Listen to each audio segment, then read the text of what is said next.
तुम कभी किसी से वाद विवाद न करो। बहुत अमृतमय वचन है। उपासक, वाद विवाद मत करो। जिस प्रकार तुम अपने इष्ट देव को, अपने धर्म को दृढ़ विश्वास के साथ पकड़े हुए हो और महान मानते हो, ऐसे ही कोई दूसरे धर्म का उपासक अपने इष्ट देव को और अपने धर्म को महान मानता है। इसलिए तुम अपने धर्म को महान करके दूसरे को नीचा दिखाने वाला वाद विवाद मत करो। कितना सुलझा हुआ स्वरूप महापुरुषों का। केवल वाद विवाद से तुम अपने धर्म और इष्ट देव को खो दोगे। दूसरे धर्म की निंदा करके, दूसरे के इष्ट देव की अवहेलना करके तुम अपने इष्ट देव और धर्म को खो दोगे। क्योंकि परमात्मा एक है और वही सब धर्मों का धर्म गुरु है, वही सब धर्मों का इष्ट है। एक बार एक महात्मा किसी नगर में से होकर जा रहे थे। संयोगवशात एक दुष्ट आदमी सामने से आया और वो क्रोधित होकर पीटने लगा। बहुत मारा महात्मा को, मूर्छिता हो गए महात्मा, इतना मारा। बहुत दुष्ट स्वभाव के भी होते, वो जमीन पर गिर गए। मारने वाला चला गया। कुछ श्रद्धालु आए, उनकी बड़ी सेवा की। जब होश में आए तब पूछा, महात्मा जी किसने मारा आपको? बोले, जिसने सेवा की उसी ने मारा है। जिसने सेवा की? वो कहा, महाराज आप तो मूर्छित थे, हम लोगों ने तो सेवा की है। बोले, बस जिसने सेवा की उसी ने मारा, दूसरा नहीं मार सकता। महात्मा जी ने कहा, जिसने मुझे पीटा वही सेवा कर रहा है, जो सेवा कर रहे हैं इन्होंने ही पीटा है। वो तो बड़े घबरा गए कि महात्मा पागल है क्या। तब उनके शिष्य ने जब सुना तो वो आए वहां दौड़कर। लोगों ने कहा, आपके गुरुजी पागल है क्या? तो बोले, नहीं, आप नहीं समझ पा रहे। जिस परमात्मा ने वो रूप रख करके पीटा, उसी परमात्मा ने आप लोगों को प्रेरित करके आप लोगों के रूप में सेवा की। हमारे गुरुदेव का मतलब ये है। भाव ये, आपके साथ जो निंदा अपमान तिरस्कार कर रहा है वो आपका आराध्य देव दूसरा नहीं है, वही आराध्य देव है। तुम्हारे किसी कर्म का मार्जन कर रहा है, ध्यान रखना। अब आगे बिल्कुल सुलझी हुई एक एक बात है। सच है कि उस दुष्ट में भी परमात्मा है। सच है कि व्याघ्र में भी परमात्मा है। पर हम महात्मा को तो गले लगा सकते हैं, लेकिन व्याघ्र को, सिंह को गले नहीं लगा सकते। ऐसे ही हम मानते हैं कि दुष्ट में परमात्मा है, पर दुष्ट पुरुष में विद्यमान परमात्मा को केवल भाव द्वारा प्रणाम करके उससे संभाषण और संग कदापि उचित नहीं है। जैसे सर्प में भी परमात्मा है, सिंह में भी परमात्मा है, तो उसे गले नहीं लगा लेंगे। एक एक चेष्टा, एक एक वचन अमृत है। अगर ये धारण कर लोगे तो आपका भजन बचेगा और पचेगा और बढ़ेगा। एक किसान खेत में दिन भर पानी भरता रहा। जब सायंकाल हुआ तो उसमें पानी एक चुल्लू भी नहीं टिका। वो बहुत परेशान हो गया। मेड़ ज्यों की त्यों सब ठीक थी। फिर उसने देखा तो चूहों ने छेद कर रखा था जगह जगह, कई जगह मेड़ में। वो छेद से बाहर जा रहा था। उपासक समझे, पूरा जीवन साधना करते हो जाता है, लेकिन साधन संपत्ति एक चुल्लू भी नहीं बचती। किनकी? जिनके इंद्री रूपी चूहों ने छेद कर दिया है हृदय रूपी घर में। क्या? कभी ये भोग, कभी वो भोग, कभी वो भोग। जो अपनी इंद्रियों को भोगों के संयोग में मनोरंजन करते हैं और साधना भी करते हैं, तो पूरे जीवन की शाम हो जाती, पर उनके हृदय रूपी खेत में एक चुल्लू भी साधन नहीं बचता, सब क्षीण हो जाता है। रामकृष्ण देव परमहंस जी कह रहे हैं, जब उपासक इंद्रियों के बिलों को बंद कर देता है, फिर कीर्ति की इच्छा उसके अंदर जागृत होती है, तो ये मेड़ टूट जाना होता है। अगर मेड़ टूट गई तो भी बड़ी जल्दी धारा बाहर निकल जाएगी खेत से जल की। कीर्ति की चाह उत्पन्न होती कि मेरा यश हो जाए, गई जीवन की भजन संपत्ति कीर्ति की चाह में गई। कीर्ति भजन को छीण कर देती है। यदि आपके अंदर चाह नहीं हो, इष्ट के द्वारा कीर्ति होती, जैसे सेवक जी महाराज कह रहे हैं, जय जय श्री हरिवंश नाम गुण गाई है, उसके लिए कहा कि बिस्तरे सब जग विमल कीरति साधु संगति। विमल कीरति वो उसके भजन का नाश करने वाली नहीं होगी, क्योंकि इष्ट के द्वारा होती है। कीर्ति की चाह मानो उस किसान की मेड़ टूट जाना है, अर्थात उस साधक का बांध टूट जाना है साधना का। अब उसके आगे उपाधियां लगनी शुरू हो जाती हैं। ये बड़ा उपद्रव है उपाधियां, सरकार, भगवान, अवतार, न जाने क्या क्या। ये बिल्कुल नहीं स्वीकार करना चाहिए, बिल्कुल स्वीकार नहीं। सरक जाओगे सरकार कहलाने से। बहुत माया विचित्र है, बहुत विचित्र, बहुत सावधान। ये महापुरुषों की बातें हैं। अब साधक की जहां कीर्ति रूपी मेड़ टूटी, बंधी घाव हो गया वहां से। ये बालू का बांध है। ईश्वर की जितनी आराधना चिंतन सब गया, वो अपनी कीर्ति का स्मरण करके वो भूलना शुरू हो गया। प्रभु का अहंकार जो मिटाना था वो फिर बढ़कर वैसे ही तैयार हो गया। इसीलिए जन्म भर उपासक को सावधान रहना चाहिए, ना इंद्रियों की विलासता और ना कीर्ति और ना किसी तरह की सिद्धि की वृत्ति। सिद्धि भी बहुत बाधक होती है, भगवत प्राप्ति में बहुत बाधक। मन की बात जान, दुनिया का सब एक से एक अलग अलग क्षेत्र सामने का, एकाग्र दृष्टि से देख के संकल्प कर हिल नहीं सकता एक कदम। जैसा चाहे जितना हो उसकी आज्ञा का पालन करेगा ही करेगा। ऐसी बहुत सी, वे तो गुरुजनों की कृपा से इन खाइयों को नांगा जाता है। बिल्कुल दैन्य, बिल्कुल दैन्य। भरी सभा में नीच पुरुष द्वारा पिट जाने पर भी किसी भी तरह का कोई भी भागवतिक प्रभाव न प्रकट करना, साधारण आदमी की तरह शांत एकदम, ये असाधारण क्षमता होती है। क्यों सह जाए सामने वाला जब इतना कर रहा, भगवान ने हमको तेज दिया, बल दिया है, क्यों सह जाए। बोले एक भाई अपने मुखौटे को लगाकर सिंह का और अपने घर में गया तो घर वाले एकदम भयभीत हो गए, लेकिन उसकी बहन ने उसको मुखौटा लगाते हुए देखा था। वो नजदीक गई और मुखौटे में एक थप्पड़ हुआ, चल, और उतार के रख दिया। रामकृष्ण परमहंस देव जी कह, समझे ये कोई निज जन, निज संबंधी देख पाएगा कि इन मुखौटों में और कोई नहीं, मेरा प्रिय है, प्रीतम है, दूसरा कोई नहीं।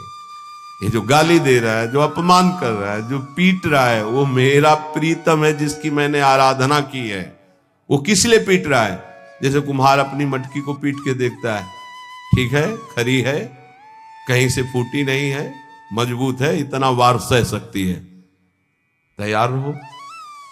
भगवान ऐसा लीला करते हैं, पक्का अपनी मटकी को बजवाते हैं, बड़े जोर से बजाते हैं। जैसे कुंभकार बाजार में मटकी रखता है, सिक्के से बजाता है, हाथ से बजा के दिखाता है, फिर कहता है इतने रुपए की है। ऐसे भगवान अपने भक्त को विश्व में दिखाते हैं, देखो कितना सहनशील है। मुखौटा कोई भी हो सकता है, ध्यान रखना, मुखौटा कोई भी हो सकता है, पहचानना आपको है। घर वाले भयभीत हो गए, लेकिन बहन भयभीत नहीं हुई, क्योंकि उसने देखा मेरा भाई मुखौटा लगा रहा सिंह का। ऐसे ही संबंधी जो भगवत संबंध, दास से सख्य, वात्सल्य, कांता, सहचरी, वो जान रहा है कि मेरा प्रीतम ये मुखौटा लगा के बदल के आया है और मुझे गाली दे रहा, मेरा अपमान कर रहा है। नहीं, मैं डरने वाला नहीं, मैं समझ गया मेरा प्रीतम है। कोई भी भय उसे स्पर्श नहीं कर सकता। एक दिन एक सरकारी आदमी पिस्तौल रखता था और बहुत विलंब से आया। पत्नी ने कहा, तुम इतना विलंब से क्यों आए? रोज तो इतने समय आ जाते थे, इंतजार करते हो इतना समय। उसका समय हो जाता है। कैसे हो जाता है? बोले ऐसे हो जाता है। पिस्तौल निकाली, गोली भरी और उसकी कनपट्टी में लगाई। तो ये सब दूसरों को धमकियां दिया करो, बोले असली गोली है, पिस्तौल है, तुझे भय नहीं लग रहा? बोले बिल्कुल पाई भर नहीं लग रहा। क्यों नहीं लग रहा? तुम मेरे प्रीतम हो, ऐसा कर ही नहीं सकते हो। ऐसे ही भक्त वो संपूर्ण चर जगत में अपने प्रीतम को सर्वान वस्तुतया निरीक्ष परम स्वाराध्य बुद्धिर्मम, वो भयभीत नहीं होता। शरीर को पूरा होना है तो उसी क्षण होना है, जैसे होना है, जिस विधान से होना है, मेरे प्रीतम उसी विधान का प्रयोग करेंगे, पर होंगे मेरे प्रीतम। सर्वस्व हरण करने वालों में मैं मृत्यु हूं, भगवान श्री कृष्ण कहते हैं। अब हमारे पास और कौन रह गया? मृत्यु रूप में भी तो प्रीतम ही आएंगे, और कौन आएगा? इसलिए जो सर्वत्र मुखौटे से हट करके दर्शन करता है, ये मुखौटे किनके हैं? बनावटी हैं। इनमें जो है वो है कौन? मेरा प्यारा सर्वान वस्तुतया। क्रूरापि पापिनो, जो क्रूर हैं, पापी हैं, वो मुखौटा केवल ऐसा है, अंदर उनके परमात्मा बैठा है। हमें मुखौटा नहीं देखना, हमें अंदर। रामकृष्ण परमहंस देव जी की वाणी, वो कह रहे हैं उस उपासक को कभी भय नहीं होता, कभी घबराहट नहीं होती, कभी डर नहीं होता, कभी अशांति नहीं होती, कभी दुख नहीं होता, जो सर्वत्र मुखौटे से अलग देखता है। इन मुखौटे से अंदर एकमात्र परमात्मा, कोई स्त्री का मुखौटा, कोई पुरुष का, कोई महात्मा का, कोई दुरात्मा का, कोई मूर्ख का, कोई विद्वान का, पर है अंदर एक ही परम तत्व। पानी और बुलबुला कोई अलग चीज नहीं है। बुलबुला पानी में ही उठता है, पानी में ही तैरता है, और पानी में ही फूट कर पानी बन जाता है। ठीक ऐसे ही परमात्मा में ही जीवात्मा प्रकट होता है, परमात्मा में ही रहता है, और परमात्मा में ही लीन हो जाता है। जीवात्मा कोई अलग चीज नहीं। जैसे पानी का बुलबुला पानी से ही प्रकट हुआ, पानी में ही रहता है, पानी में ही फूट कर पानी बन जाता है। ऐसे ही कोई स्वतंत्र नहीं है, उसी परमात्मा में विराजमान। अगर इतना जान लो तो तुम परमात्मा स्वरूप ही हो, ये परमहंस जी कह रहे हैं। देखो, रेलगाड़ी का इंजन वेग के साथ चलकर ठिकाने पर अकेला नहीं पहुंचता है, बल्कि लाखों लोगों को पहुंचाने की सामर्थ्य रखता है। जोड़ते जाओ, बैठते जाओ, इंजन में बड़ी पावर है। बोले ऐसे ही आचार्य इंजन है और अनुयायी जन आचार्य के डिब्बे हैं। कितने जन बैठ करके परम पद में, निकुंज में पहुंचते हैं। कभी भी ये नहीं सोचना चाहिए कि इतने लोगों का उद्धार कैसे हो जाएगा, इतने लोगों का कल्याण कैसे हो जाएगा, बहुत लोग जुड़े हैं, कैसे कल्याण? तो बोले ईश्वरीय शक्ति इंजन है, और वो शांत, वो गुरुजन डिब्बे के समान है। कनेक्शन इंजन से है तो इंजन में 2-4 लोग बैठते होंगे, लेकिन डिब्बे में 70, 80, 90, 100 ज्यादा भी बैठ जाते होंगे। जनरल में तो ज्यादा ही बैठ जाते, कुछ बैठे, कुछ खड़े, कुछ पूरा सब, और सब वहीं पहुंचेंगे जहां इंजन पहुंचेगा। आप बिना टिकट के होंगे तो 2-4 थप्पड़ लगेंगे, थोड़ा टैक्स लग जाएगा, पहुंचेंगे वहीं।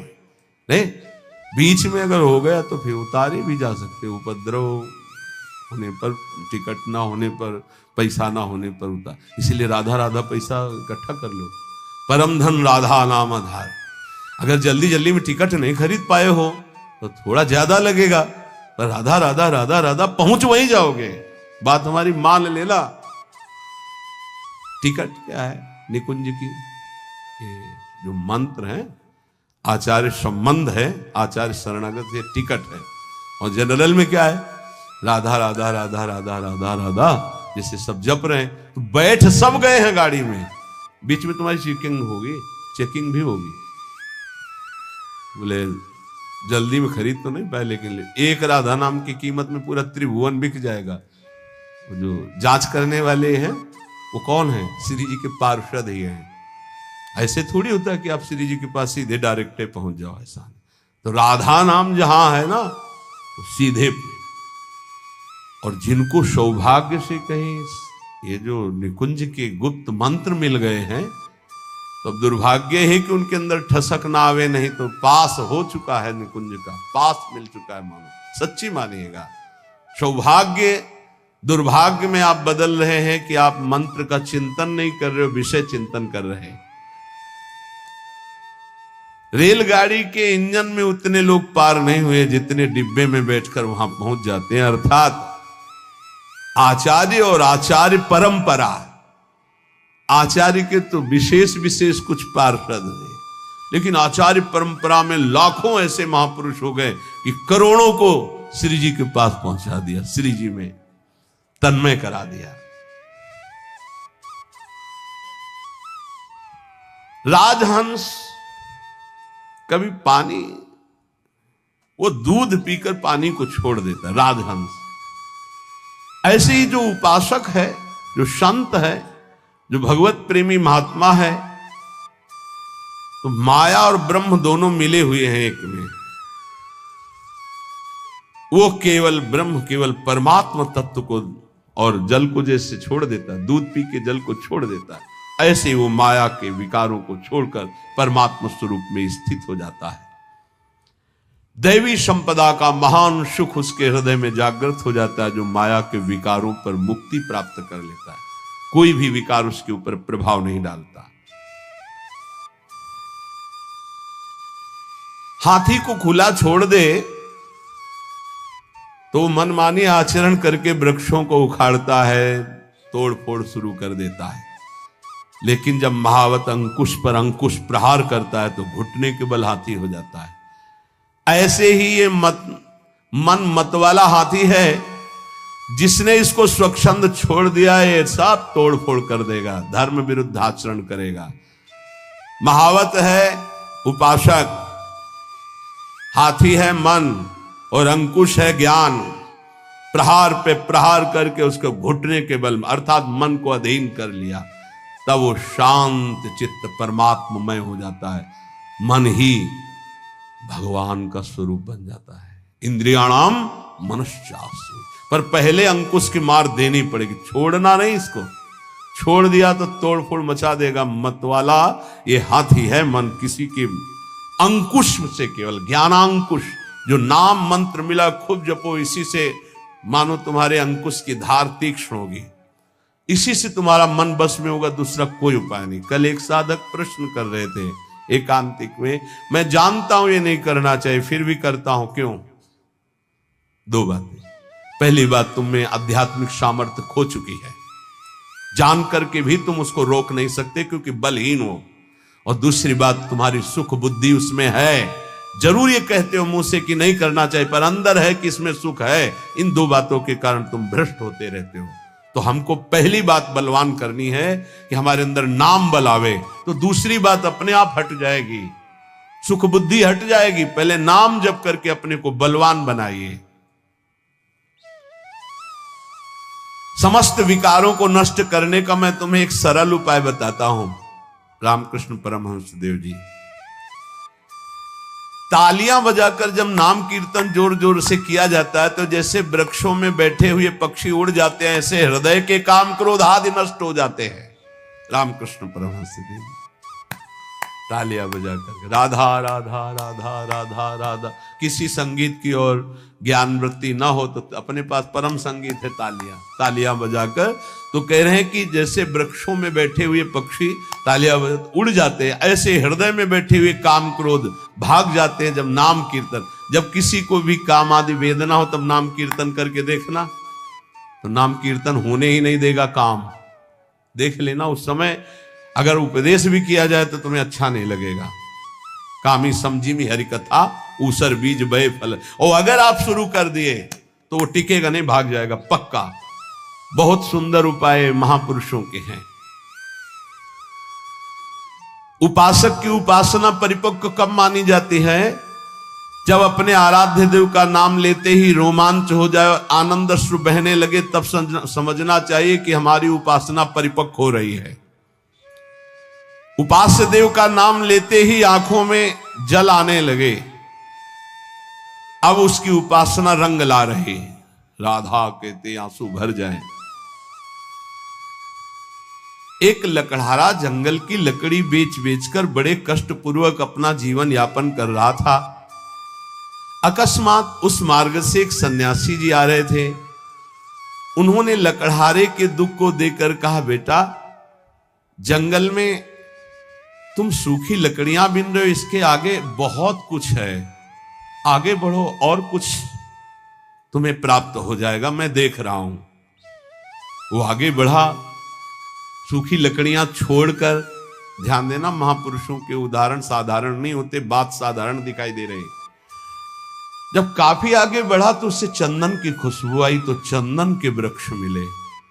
सूखी लकड़ी छोड़कर उसने चंदन की लकड़ी काटी और बाजार में बेचा, अच्छा पैसा आया। फिर शब्द उसके कान में गूंजा कि बेटा और आगे बढ़ो। तो उसने सोचा और आगे अब क्या मिलेगा, तो आगे बढ़ा, क्योंकि उस संत के वचन सत्य सच्चिदानंद से युक्त थे। तो जंगल में उसे एक खान मिली तांबे की। अब तो तांबा बेच करके बहुत, फिर आवाज सुनाई दी और आगे बढ़ो, तो और आगे बढ़ा तो उसे चांदी की खान मिल गई। अब तो बहुत बड़ा धनी हो गया। फिर आवाज आई और आगे बढ़ो, तो आगे बढ़ा तो स्वर्ण की खान मिल गई। बोला आप तो बस यही पूर्णता हो, स्वर्ण ही स्वर्ण। फिर आवाज आई और आगे बढ़ो, तो उसे हीरे की खान मिल गई। अब एक हीरा जीवन भर लकड़ी बेचने वाला लकड़ी बेचता तो उसकी बराबरी नहीं, ऐसे हीरे की खान मिल गई। भावार्थ और अंदर उसका रहस्यार्थ, ये मानो भोगों में फंसा हुआ है। आगे बढ़, आगे बढ़। जैसे जैसे वह अध्यात्म की तरफ बढ़ता है, नाना प्रकार के दिव्य सुख, और आगे बढ़ सिद्धियों के सुख, और आगे बढ़ भावात्मक सुख, शांत सुख, दास्य सुख, वात्सल्य सुख, कांता सुख, सहचर्य, अपूर्ण महामाधुर्य रस में स्थित।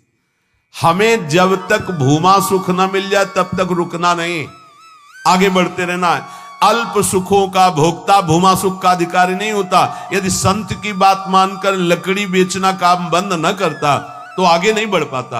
आवाज आती रही आगे बढ़, तो फिर चंदन, फिर आगे बढ़ा तांबा, फिर आगे बढ़ा चांदी, फिर सोना, फिर हीरा, अर्थात एक से एक दिव्यताएं, आप ज्ञान की सुंदर भूमिकाएं, भक्ति की सुंदर दिव्य भूमिकाएं, इनको क्रॉस करते थे। अल्प सुख साधना का मिले उसी में तृप्त हो गया, वो महान सुख को नहीं प्राप्त कर सकता।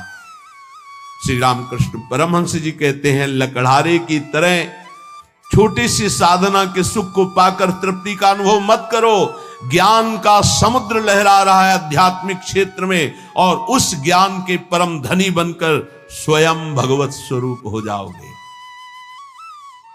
देखो, एक छोटे पौधे की रक्षा उसके चारों ओर घेरा बना करके की जाती है, नहीं तो बकरी चर जाएगी।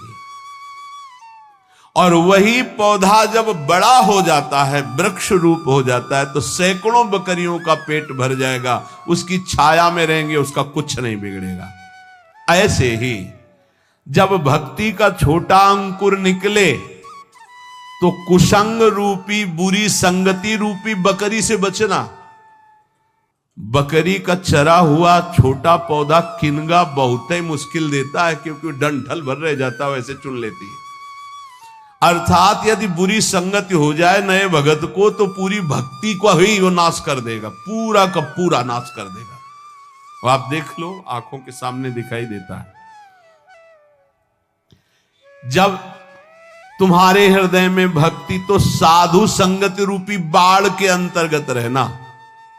साधु संगत करे अनुदिन राति, अर्थात संतों के वचनों में केवल रहना, बस दूसरे की बातें मत सुनना, नहीं तो वो बकरी है, चर जाएंगी, किनगा भी नहीं निकलेगा दोबारा भक्ति का। ऐसे कितने उदाहरण जीवन में देखे हैं कि बड़े भाव से चलना चाहते थे, लेकिन भारी कुसंग हो गया, नष्ट हो गए, भारी कुसंग। जब वही भक्ति वृक्ष रूप हो जाएगी तो हजारों लोग नीचे आनंदित होकर विश्राम करेंगे, कुछ फर्क नहीं पड़ता, फिर निंदकों का कोई प्रभाव नहीं पड़ता। पर पहले भक्ति को वृक्ष रूप बढ़ने दो। ये कुवासना में लिप्त भोगी पुरुष, संसारी पुरुषों का संग जहर है। अगर इनका संग हुआ तो भक्ति का पौधा नष्ट हो जाएगा, ध्यान रखना। ये दुर्जन भेजे जाएंगे तुम्हारे पास, दुर्जन जो भक्ति को नष्ट करने वाले हैं, पर तुम इनका संग मत करना तो तुम्हारी भक्ति वृक्ष रूप हो जाएगी। बहुत जोर से प्रभाव पड़ता है दुर्जनों का। भगवान का भरोसा और विघ्न अपने आप नष्ट हो जाते हैं, पर बड़े भयानक प्रलोभन, बड़े भयावह दृश्य संसार के ऐसे उपस्थित होते। तो कह रहे कि ये तुम्हारे पास भेजे जाएंगे, भगवान से प्रेरित होकर भेजे जाएंगे, वो भेजेंगे। अब क्या भूमिका है, अब क्या भूमिका है? देखो, पत्थर चाहे सैकड़ों वर्ष पानी में पड़ा रहे, पर उसमें अग्नि उत्पादक शक्ति नष्ट नहीं होती। घर्षण करोगे पत्थर को तो अग्नि प्रकट कर देगा। ऐसे ही भक्त जब अपने हृदय में भगवत चिंतन की रगड़ करता है तो अनंत जन्मों से हम विषय रूपी पानी में पड़े रहे, लेकिन हमारे अंदर दिव्य शक्ति है, हम उसे जागृत कर सकते हैं। रामकृष्ण परमहंस जी कह रहे हैं, तुम जितना नाम स्मरण करोगे तो तुम्हारे हृदय में घर्षण शक्ति से एक आध्यात्मिक बल प्रकट होगा। जैसे कई बार सत्संग में कहा, अगर ध्यान दिया हो, दो लकड़ियों के घर्षण से जैसे अग्नि प्रकट हो जाती है, ऐसे ही जवान और नाम के घर्षण से आध्यात्मिक शक्ति पर प्रकट होती है। राधा राधा राधा राधा राधा। जैसे सैकड़ों वर्ष पत्थर जल में पड़ा रहे तो इसका मतलब नहीं कि उसके घर्षण से चिंगारी नहीं होगी। ऐसे ही सैकड़ों जन्मों से मैं विषयों में पड़ा रहा हूं, इसका मतलब ये नहीं कि मेरे अंदर आध्यात्मिक शक्ति उत्पन्न करने की सामर्थ्य नहीं रह गई। मैं भगवान का अंश हूं। आज जागूंगा तो आज मैं परमात्मा प्राप्त हो जाऊंगा। आज हम में वो सामर्थ्य है, हम अपनी सामर्थ्य को जागृत करें। कैसे? नाम जी है जपी जागहि जोगी। नाम जप करके हम जगते हैं, हम अपनी शक्ति को जागृत करते। नाम, ईश्वर का नाम जितना तुम जपोगे उतना ही हृदय प्रफुल्लित होकर महान पावर से युक्त हो जाएगा। बड़े बड़े महापुरुषों के वचनों को पकड़ लो। एक मनुष्य कुआं खोदना शुरू करता है,